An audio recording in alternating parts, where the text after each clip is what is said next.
Today, when we've been speaking, we've been using the word deaf a lot. I know for some people, they don't know what is the appropriate language to use. We hearing folks may wonder, can we say deaf? Or is it hearing impaired? We have heard things like deaf mute and deaf dumb. What is okay and not okay to use? You can say deaf. That's how we in the deaf community self-identify and how we prefer to be called. Some people who have certain degrees of useful residual hearing, maybe enough to talk on the phone, may identify as hard of hearing. Others who have similar hearing levels or even more still identify as deaf, especially if they sign. For us, deaf refers to the culture as we talk about just now. It's our community, not where the lines fall on the audiogram. Deaf and hard of hearing is often used to be inclusive. I'm afraid that the term hearing impaired, while used by some people to self-identify, is despised by the deaf community and is actually quite offensive to us. And to think that it is considered a politically correct term. Far from it.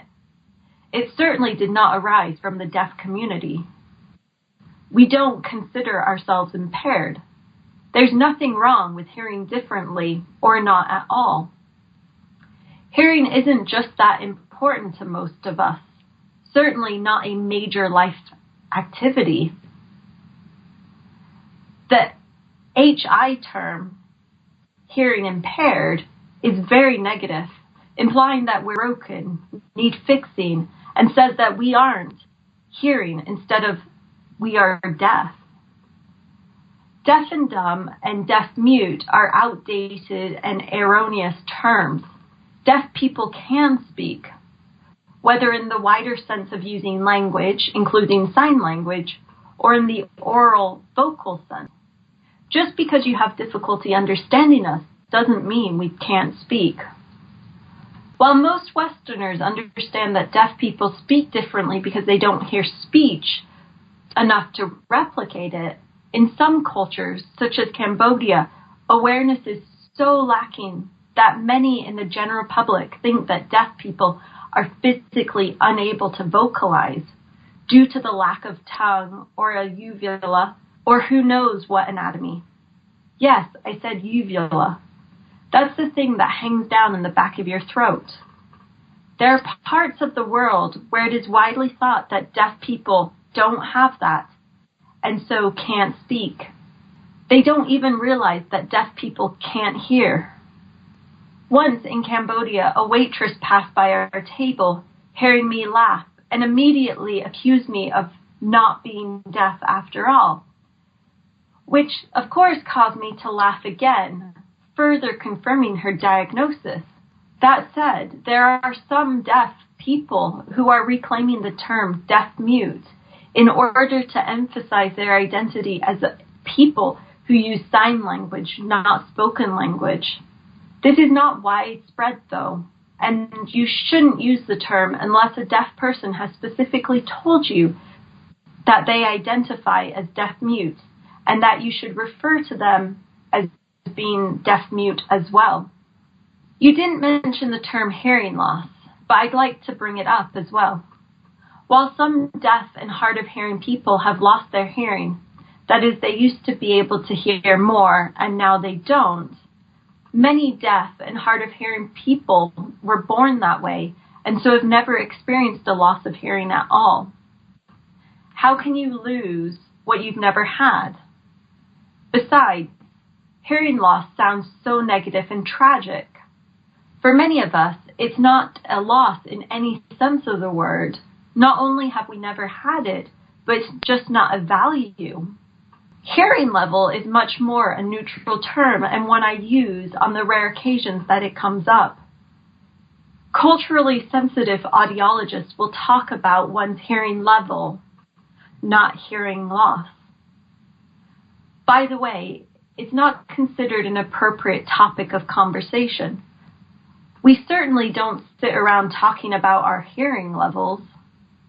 Yet one of the first questions that hearing people often ask a deaf person is, how much can you hear?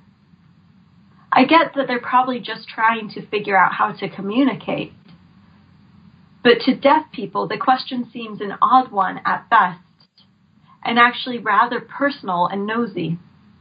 Maybe comparable to asking how much someone weighs. Misuse of language like this can probably be pretty hurtful. What are other things that we hearing folks do that are rude or hurtful? Hopefully we're doing them unintentionally. Well, saying hearing impaired is a major one, but we've talked about that. The other word at the top of the list is actually sorry. Any deaf person would know what I mean. At any random encounter with a hearing stranger in public, they say something to you and are waiting for a response. When you let them know you're deaf, 99.9% of the time they will say, sorry. Often followed by turning on their heel and running away. I mean, what? What are you sorry about? Are they sorry we're deaf? Don't be. We've talked about that. Are they sorry that there was a communication glitch? Are they sorry they picked me of all the people in the room to talk to? Sorry they don't sign? Sorry they don't know how to respond to diversity? I want to know. This is something else I wish I knew about hearing people. Can you do a podcast about that? Another thing involves interpreters. Hearing non-signers love sign language interpreters. It's almost guaranteed that at any event where there is an interpreter, that at least one hearing person will go up to them afterwards and gush about how beautiful, amazing, clear their interpreting was, and how they could really understand so much even though they don't know any sign language, and how much like dancing it is, etc., ad nauseum. How long did it take them to learn? Can they rap like that lady on YouTube? Is sign language universal? So how do you say, insert expletive of choice? All the while, the deaf person persons are standing right there. Rarely will those hearing people ever think to approach a deaf person, even with an interpreter right there at their disposal. Nota bene, this annoys any interpreter worth their salt as well, and they will usually make attempts to direct such comments and questions to any deaf people nearby. Sadly, even those hearing people who will actually approach a deaf person will often limit their comments and questions to those related to sign language or about being deaf. This happens even in professional context. It makes me feel like just a deaf token with my only purpose being to educate hearing people. I get it that may feel awkward approaching a stranger, but so you were born that way is hardly an appropriate icebreaker in anyone's book. Another thing that hearing people do that baffles me is to come up to me and just start signing the ABCs, not even spelling hi or telling me their name, just A, B, C, D, E, F, G, H, I, J, K, L, M, N, O, P, Q, R, S, T, U, V, W, X, Y, and Z. I just spelled the whole thing out so you can feel how utterly ridiculous it is to sit there waiting for someone to finish getting through their reciting the alphabet. Usually very slowly, with errors and false starts and starting over and expecting correction. At least when someone speaks only a little English, they will come up and say, "Hi, how are you?" Or, "What's your name?" Or, "You're very nice." You know, an actual friendly greeting. Certainly not reciting the alphabet to you. It seems a running theme is of hearing people seeing deaf people as just deaf. I know that it happens with other differences, including those of race and disability, but I think it's more pronounced with deaf people due to the communication issues. It is always good for us to know what we can do to be more respectful of one another. I want to go in a different direction now. We had many listeners with all kinds of random logistics questions. For many people and a number of our listeners, they have never met a deaf person before, and they just have no idea what you can and cannot do as someone who is deaf. One person asked, "Can you drive?" What? Someone really asked this? Yes! It puzzles me that some people think that being deaf would be a problem with driving. I mean, how many hearing people blare the radios?